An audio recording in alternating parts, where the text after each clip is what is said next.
should I look at the camera?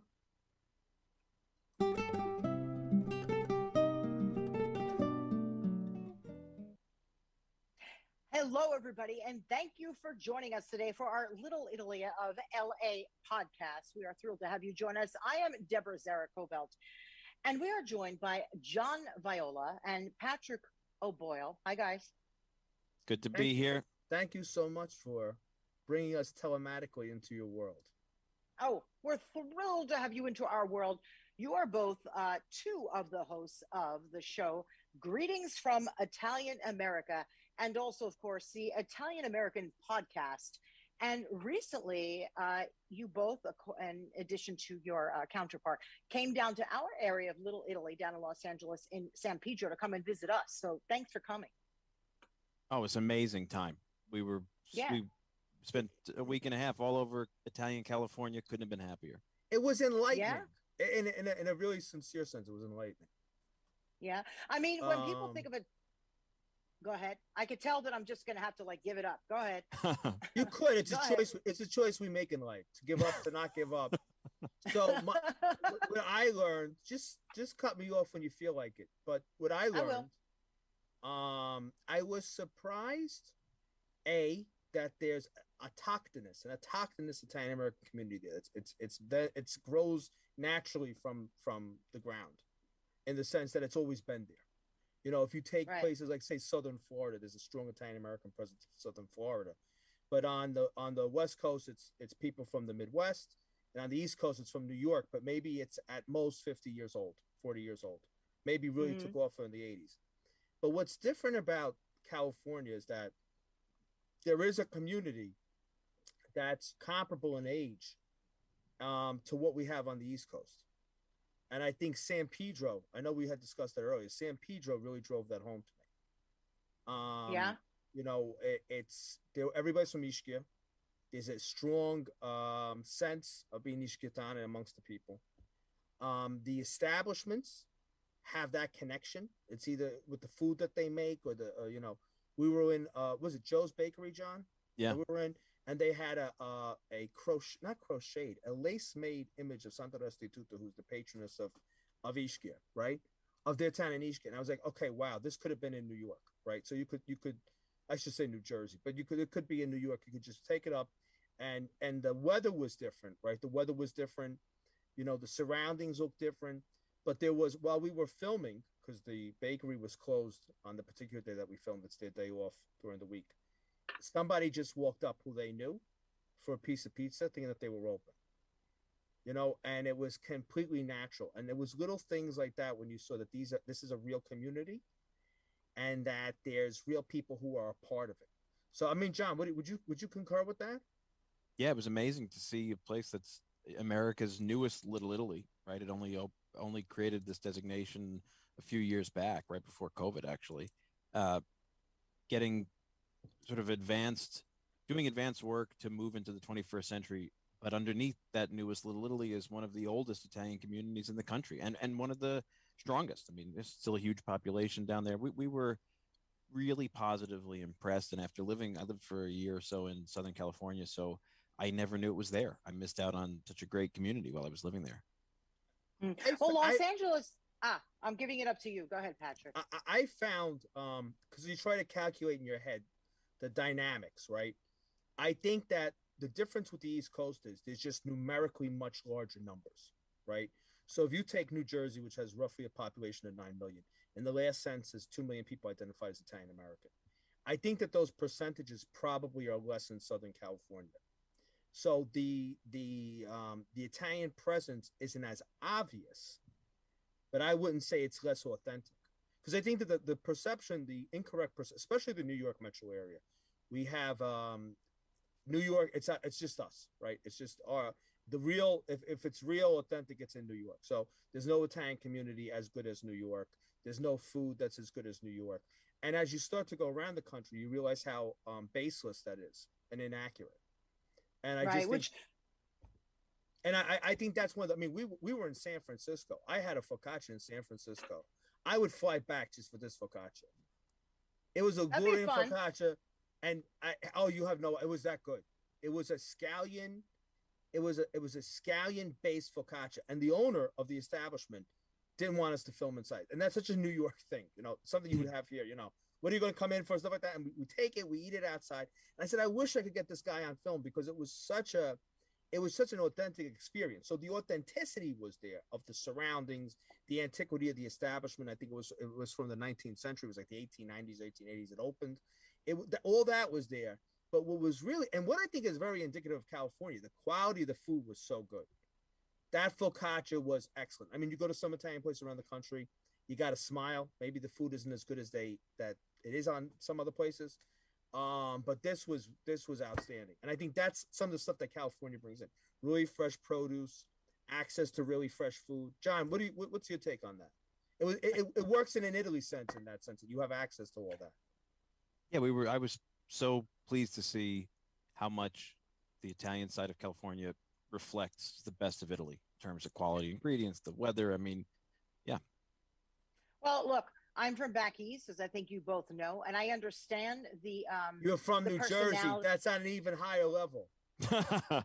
That's an even higher level. They have to be aware of that. Right, from Avellino, in terms of Yes. where I'm from in Italy, my family is, as I think your family is as well, right? No, my Um, family's from Salerno and Naples, but that's in the same. oh, We're like neighbors. But I yeah, grew we're up like, with all people from. There was a huge amount of people that I grew up with from the area, from Irpina and Avellino, because that's so well, dominant in New Jersey.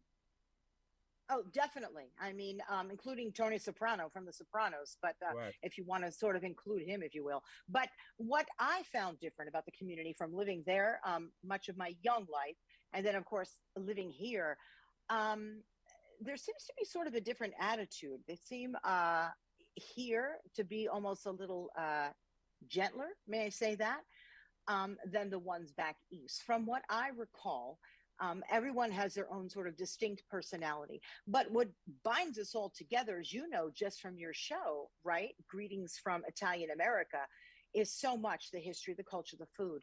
And I wanted to get into that a little bit about your show, Greetings from Italian America. What is that? Where do you go? I mean, have you gone down south? Where are you guys finding Italians? Well, we built the show Greetings from Italian America in partnership with the Italian Sons and Daughters of America, which is actually very quietly one of the nation's largest group for Italian Americans. It's really active in a lot of parts of the country, and they came to us as a sponsor looking for a video version of our podcast, and it was really born out of our desire. This is we are real friends. This is my best friend. Him and my brother were the best men at my wedding. We do all this stuff together. Rossella, our other co-hosts. So we basically said, let's turn a camera and a little bit of organization on our real life, which is essentially us traveling the country anywhere we go, looking for the Italian side of each community. And unfortunately for us, as we started it, and it really started to boom, COVID hit. So our trips were Mm. obviously curtailed. So we've pushed back a lot of stuff. We've stayed predominantly around the New York metro area, Connecticut and Pennsylvania and things like that. In the first season that we just completed, we finished with an episode in Baltimore. And our next season starts, I think, November 1st, early November, with an episode here in Staten Island, which is a huge Italian community in New York City. And then our California episodes will come out, and then some of our other adventures. We're going to be down in West Virginia filming, I think Utica, New York. And really, this is what we've done for decades as friends and as professional Italian Americans. So we've got a huge map, and we've got all of the sort of hot spots that people think of, like Boston and St. Louis. And then we have relationships in places that nobody thinks of for Italian Americans that have huge communities. So we'll be going out to Colorado for 2 cities. Yeah, Memphis, Tennessee's got a nice community. Tontitown, Arkansas. Our hope is To Bois, Pennsylvania.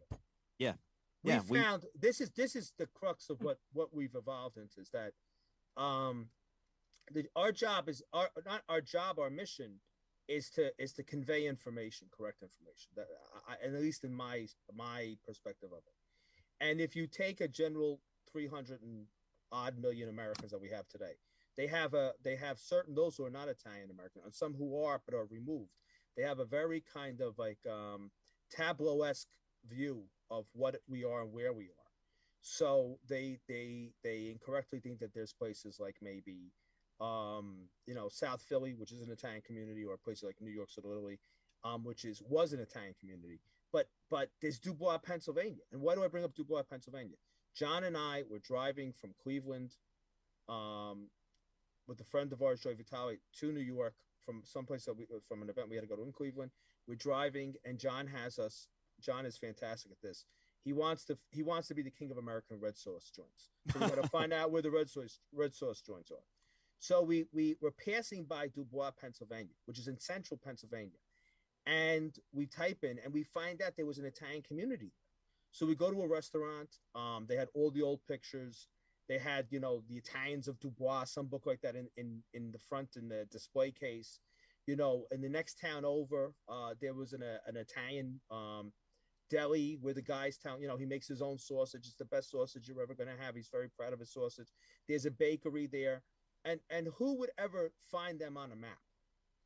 But that's Italian America. They may not be on the radar screen, but there's a culture, there's a heritage, there's a part of the Italian American experience that you find there. So I think that some people look for the big name places like New Orleans, some place like Boston, Philadelphia, but there's also places like Cletmont, Pennsylvania, and Shenandoah, Pennsylvania. Coal mining towns that had large Italian American populations. Towns like Dubois, Raritan, New Jersey, Westfield, New Jersey. Places that in some senses have retained their identity much more authentically than places in big cities which have just become tourist destinations. Well, that's what I was going to say. Very often they are the tourist destinations, if you will. They get the little brochure from the hotel. It's like, that's where Little Italy is. And they go and have a slice of pizza thinking, oh my God, this is amazing. I just went to Little Italy, when in fact, it's more like the tourist district, not to put anything down because they're fabulous in the larger cities as well. But look, I think I remember telling John on the phone when we were talking together, way up in Northern California, for example, there is a small little community. And mostly everyone up there, they are lumberjacks, right? And they work in the outdoors, and they're sort of, a tough guy community, if you will, and gal. And it's an enormous Italian community, Italian American community, to the point where there's a book about them that a woman had written. She sadly recently passed away, but to your point, they're everywhere, right? And to find every last corner of where Italian Americans are in America is fantastic. I love the idea of this show. I love it. You brought up a point. If I could just go ahead. Circle back to a point that you brought up, and you highlight the fact that maybe when you go to other parts of the country, you have an Italian American community that's more genteel. I don't know if that's the correct word, gentler. But one thing that if you start to do the history on this, if you take West Virginia, for instance, the base of the Italian population. Now, people never think of West Virginia as an Italian state. Northern West Virginia by Pittsburgh has a huge Italian American community, right? No one sees that. The people in that area were all majority from Calabria, and the majority were from a place called San Giovanni in Fiore. So what happened is you had in the late 19th century, early 20th century, people from a very quiet agrarian town leaving their town in Italy, going to another kind of quiet agrarian area in West Virginia. But so you have country people going to country people. Now you take the New York, New Jersey area, there was a huge amount of people that came from metropolitan cities, people who came from the city of Naples or around the city of Naples. They settled in New York and in the outer boroughs in northern New Jersey or from Palermo. They were city people. So when they came to America, they brought the culture of where they were from. So if you took someone from San Giovanni in Fiore in 1890 and someone from metropolitan Naples in 1890, they're going to have the same personality differences that you highlighted as someone who's from rural West Virginia as compared to, like, I don't know, Newark or Jersey City. So I think that as we go on this journey, we're able to enlighten people about those things. Like, for instance, Youngstown, Ohio. There's a sweet calzone made in Youngstown, Ohio, that's made with smashed chickpeas. You boil chickpeas, you mash them, and you add a little bit of sugar and you fry them, right? This is really a 19th century Calabrese dessert that you probably may not even find in Calabria. You might have to go into a town where there's some very, very old grandmother who still makes this. But that's been ossified, as John likes to say. It's caught in amber now. So even though that very primitive sort of dessert might have not even be in Italy anymore, it's in Youngstown. You know, pasticella is it's a similar calzone that's made in the Cilento and in Salerno at Christmas time. It's boiled chestnuts mashed up with a little bit of cocoa, a little bit of sugar. It's put in a dough and it's fried as well. If you go to a bakery in Wilmington, Delaware, like Papa's, you're going to find that. You're not going to find it anywhere else because it reflects the community from where they came. These are all those little hints because what we don't want to be is people go to Ferraris in Manhattan. I want the cannoli from Ferraris in Manhattan, which is fine. That's a tourist experience. But there's many textured layers of undiscovered gems that we're hoping to bring to light, besides that Ferrara's cannoli experience.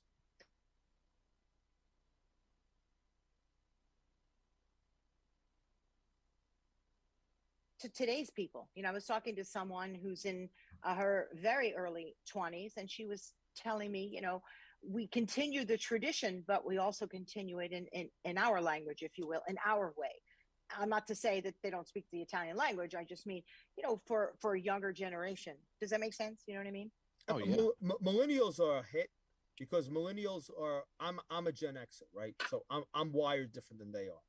But I find I find that millennials are looking for authentic experiences. That's why they're the generation of Instagram, that they're just going all around the world taking selfies. So I think that they're open to this because that chickpea dessert in Youngstown, Ohio, that is 100% authentic. Yeah, it's at the Mount Carmel Feast in Youngstown. It's not something that someone made up. It's not a tourist destination. We're going to make this up, something that we're going to try to make look retro. It is retro. And I think that some of these, and one thing we want to connect is there's so many of these establishments that are making products that they don't know how to market. So let's say you have a bakery who's making a very old product. Maybe that's someone who's a boomer or even a little bit older. And they don't realize that the millennial kid is going to think that's fantastic. That's right. Yeah, they're totally tuned into that. For instance, like in the Bronx, Calabria Pork Store in the Bronx, they make a pork liver sausage that's found all over the south of Italy. I don't know anywhere else. It's delicious. It's absolutely phenomenal. I don't know anywhere else where you could find it, but that's in their display case. And if you're an old timer that goes in, you're going to say, okay, give me 2, 3, 4 pounds of this. But if you don't ask and you're not nosy, you're never going to know it's there. So hey, I could see. Go ahead. So that's part of what we're doing is to say, listen, if you want to find these undiscovered treasures that you're not aware of, we're going to help bring those to your attention. I can see why they call you the Wikipedia of Italian American culture. That's very kind of you. God. Thank you. No, it's not me. I didn't call you that. I read that about you, and I'm like, wow, no wonder. Tell me a little bit about. It's an eclectic collection of information. It's finally people have finally. I finally have a place. I've collected all this eclectic information for years, and I actually have some place to share it, which has been, I have to thank John for that, which has been a tremendous joy for me to be able to share that. I was going to say, I love that about you, Mr. O'Boyle. Let's talk a little bit about your backgrounds, and this time I'm going to start with John. Tell me a little bit about you, and then we will go back to Patrick, please. I am in every way really genuinely a professional Italian American. I started my career. I come from Brooklyn, and family from all over Southern Italy. My whole family, all my grandparents, and I started in the nonprofit business after studying anthropology, and ended up spending 6 years as the president and chief operating officer of the National Italian American Foundation in Washington. And during that time, I mean, I'm a member of every Italian American organization, I think, in the country, or at least active in most of them. And when I was at NIAF, I interacted with the co-founders of the podcast, Dolores Alfieri Taranto and Anthony Fasano. They had done a really great job of building this platform before podcasts really exploded, so had built a nice audience. And they were both sort of struggling a few years later when I stepped down from my position in DC to take it to the next level because of commitments to other jobs. And Anthony had built a bunch of other podcasts and whatnot. So we looked at ways to work together to make sure this platform survived and thrived. And at the end of the day, it ended up that I asked Pat and Rossella to come on. And as you say, the Wikipedia, for obvious reasons, I wanted him as my partner. He's my partner in other businesses. And Rossella is an amazing presence and really very media savvy. And, yeah, we ended up sort of evolving forward the platform and took it from the traditional podcast to the YouTube series and Greetings from Italian America, and now we're building all kinds of stuff in terms of returning to normal live events and different user experiences on the web and things that we think will codify this world of ours, this Italian America of ours. So I am absolutely a professional Italian American. I cannot escape. This is what I do and think about and eat, sleep, and breathe. Absolutely wonderful. And how about you, Patrick? Tell me. I'm gonna answer the question before it's posed, if that works. I already posed it. Yeah, I guess you already posed. It's a general question covering me and John. Okay.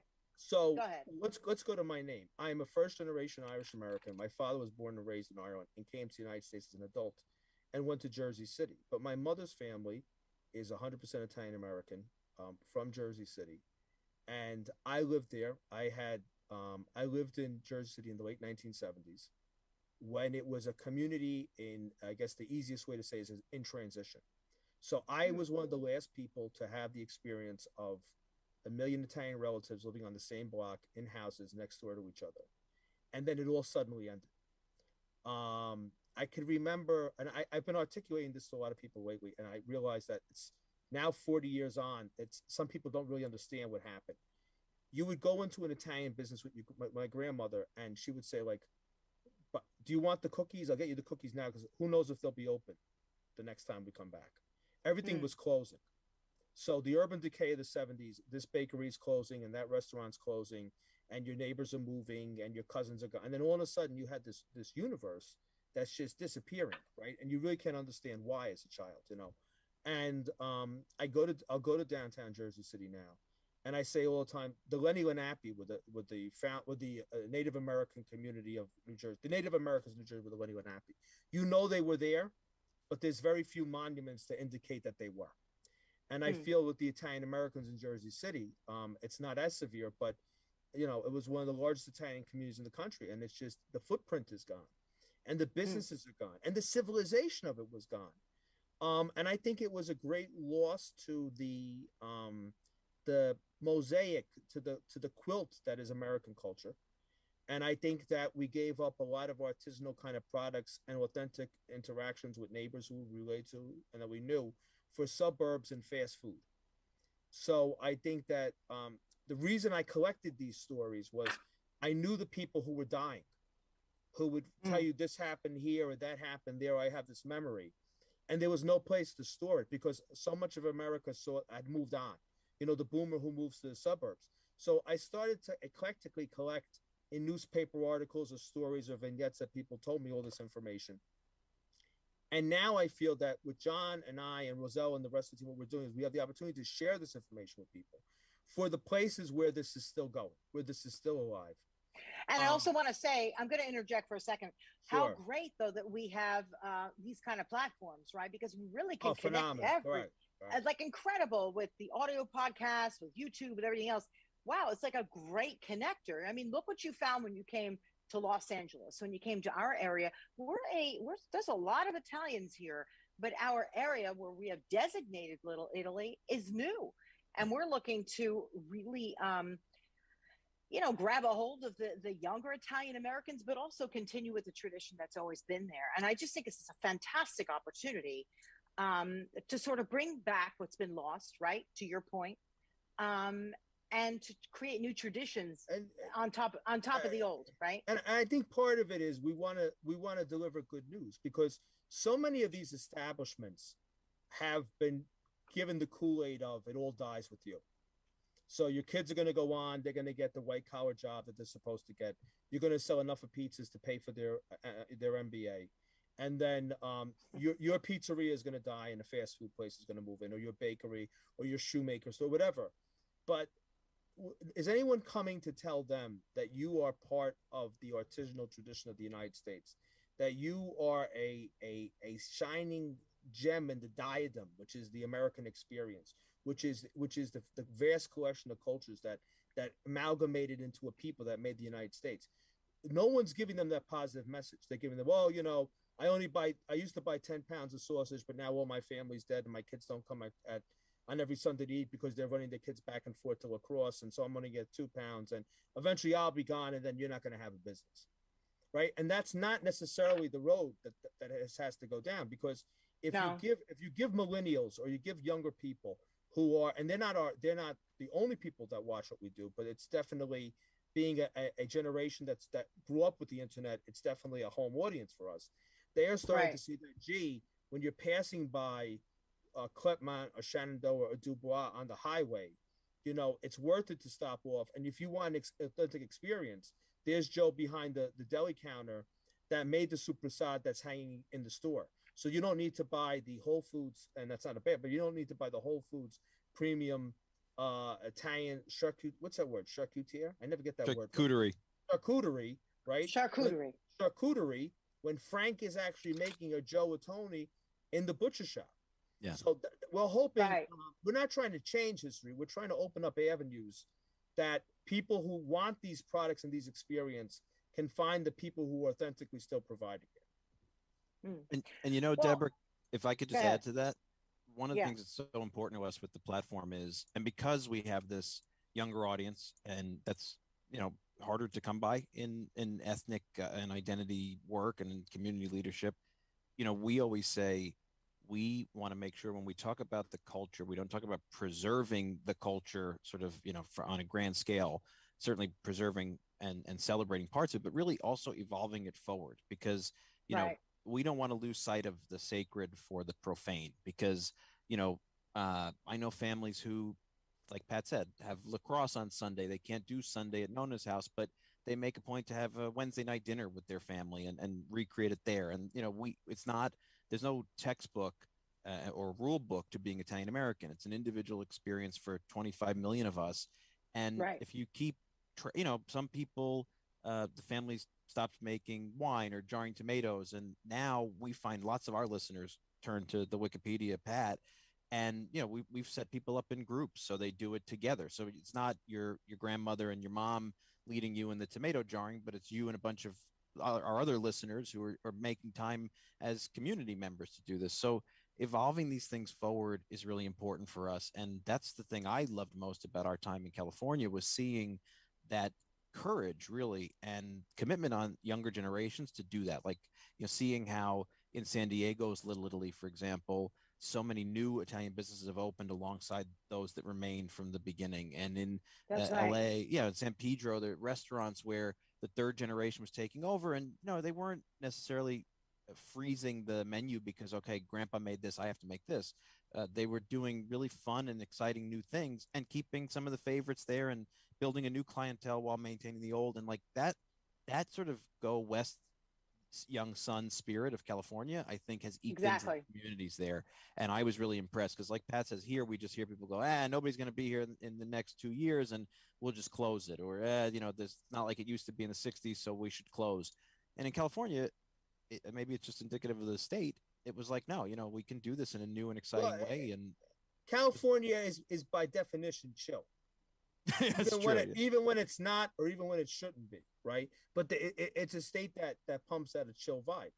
And I think San Pedro was a very, I just keep going back to San Pedro, and it's not to disqualify other places that we went in any sense, but that it's a place that, I mean, how many people, if you walked up and down the street in Brooklyn or in any other, at one time or currently heavy Italian community in Totowa, New Jersey, are going to say, gee, there's a big Italian population in San Pedro, but they're there. Mm-hmm. And they were there, and they're there, and they don't have no intention of going anywhere. The community is changing. It's going from a heavily Italian-American community to more and more Mexicans that are coming in. The same thing happened in Melrose Park, Illinois. So you have demographic change, but you have demographic change too in Hoboken. Hoboken had a huge Italian-American community that was displaced by yuppies. So you have hipsters, the hipsters. But you know what? Evolutionary. So things evolve and they change, but it's not a death warrant of a community. That's another thing. I think it's the great part of a community, right? In fact, I watched one of your episodes. I don't remember where you were sort of roaming around in a food district, and right next to it was, I believe, either a taco stand or a taco truck, and everybody was getting along just fine. I mean, it was an Italian district, but it also had some of the new, and that to me is what's exciting about our little Italy. Go ahead. It's not a mutually exclusive. I have an anecdote that I think might drive this home. And for the sake of the owner, I'm not going to say where it was. There was an Italian American business in a prominent metropolitan area that they had a South American guy who was working there for like 40 years. He handled the front counter. And when the owners were about to retire, their children had no interest in the business that their like great grandparents had started.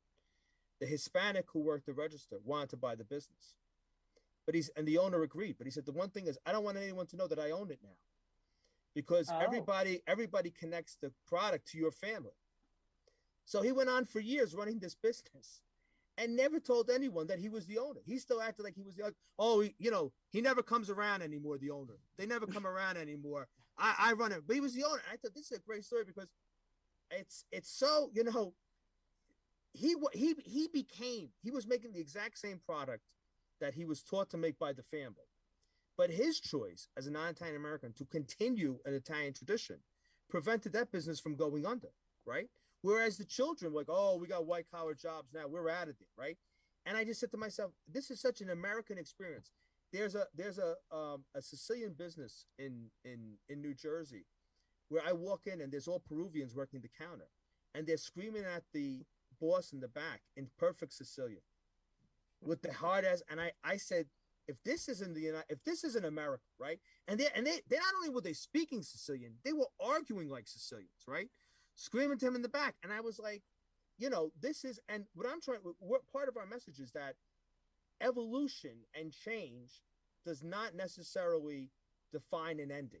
It's just, things will go on, like the Hispanic guy who says, I don't want them to know I'm still running the business. The Peruvian who's screaming back in Sicilian, or people who have just intermarried, right? So people who have just intermarried, but the Italian American intermarriage of the 1920s were like Sicilians marrying Neapolitans. I mean, that, that'll never happen in my family, right?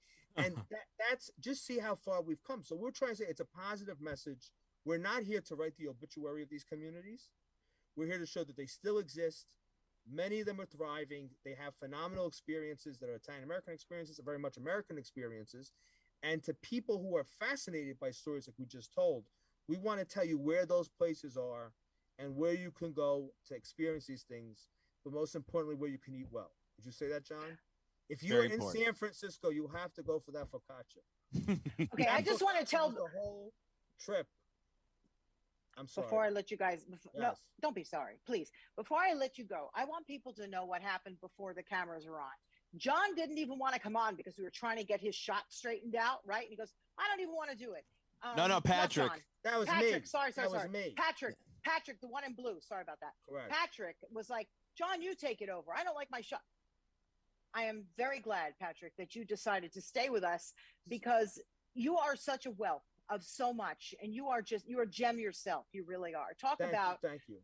You're really incredible. I mean, because you know so much about where you've come from, and you know so much about where we're going. And of course, there's John and Rossella, who could not join us today, but we'll have her on another time.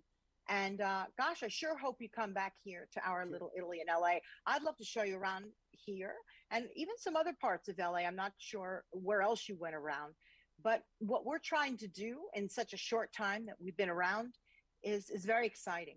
So I'm glad you guys saw that. I'm glad you got it. Can I make a public confession now that we're on live? Oh, sure. Go ahead. I got in trouble for these 1970s curtains behind me. But the reason I did was I have vats of grape juice that are fermenting into wine. And I thought in my basement office, and I thought if I left them exposed, it would look too much kitschy. Is that the word? It looked too much kitschy. But I thought it looked too much like stick. But maybe now I should have had the grape. I have buckets of California grape juice fermented. Why don't you open it up? No, I can't. I didn't know what it was. Yeah, it's raw because I said I have demijohns. So Deborah, maybe that'll be the next episode. But they're all hidden behind you. I hope you know. So that's why I have my it's my 1970s curtains. I have like buckets and all kinds. I didn't know what it was. I wasn't even sure if it was your shower curtain. I asked. No, it's a thing. So they said I had to come on visually. I said, how am I going to hide these things? So I got the 1970s curtains, and I ran curtain rods because they said, how fun is it going to look if he comes on and you have vats of grape juice, grape must fermenting in the It back. would But have let been. me tell you, thanks to your Patrick, grapes no. from California, your grapes from Southern California, I have the greatest smell in the world right now in my basement of fermenting grapes into wine. So I want to thank all you Californians for that right now. I got a little bit of Southern California in my New Jersey basement. If I had known this, I would have made you keep the curtains open. Anything else you guys want to add to our interview? There's so much I could ask you, but if you don't mind it, we'd love to have you back because you guys are a lot of fun. We'd love to fly out. I'd love an excuse to come back. Yeah, you got. I mean it.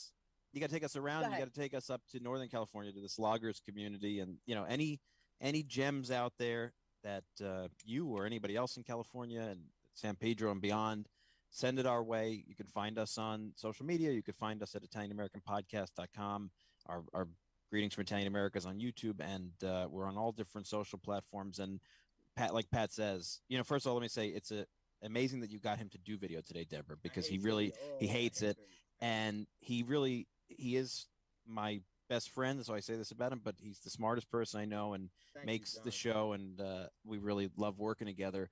But we have both been really committed to this our whole lives, and I know if you write us, Pat will. You can send Pat your cell phone number. He'll call you and answer your questions.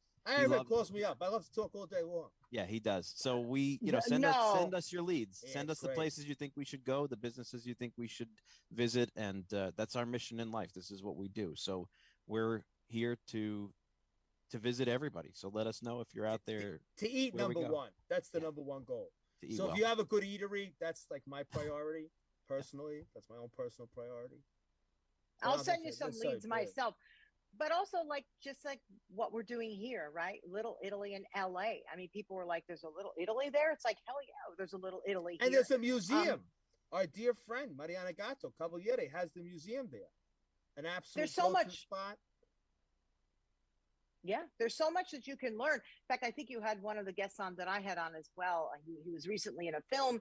There's so much here, not just the wonderful Al Pacinos of the world, but which is what a lot of people think of when they think about Hollywood and Los Angeles. They think about the actors, but there's a much, much richer history alongside of the many wonderful actors that we produced out here as well. So you guys, thank you so much for joining us. John, Viola, Patrick O'Boyle, greetings from Italian America and the Italian American podcast. You were both a joy. We'd love to have you back. Likewise. Yeah. And we will come back. Whether you want us or anytime. Not, we'll just show up. But the Edmonds will ring the doorbell. You can put the coffee on. You feel like you're back in Jersey. I love that. Put the coffee on. It was like at any time of day or night. The Stelladoro in the bag, just in case somebody shows up. And I hate to say it, the Entenmann's, right? What Italian family did not have? Do they have Entenmann's in California? Or is that a here thing? Yes, but I don't think people buy it so much. You know what I mean? We don't do that. We actually try and look for the authentic little Italian markets where people are making the biscotti, honestly. So Entenmann's are here, but not as popular. Anyway, thank you guys for joining us. Thank you very much. Yeah, you guys are amazing. Little Italy LA podcast. I'm your host, Deborah Zara Kobylt. Please look these guys up. Their shows, everything. Rossella, she's incredible, and we'll have her on next time too. I'm sorry she couldn't join us. We are available on all platforms, on audio platforms, video platforms. Just put us in there, and you will easily find us. We're glad to have you join us, and we will see you all next time. Bye-bye. Thanks, Deborah.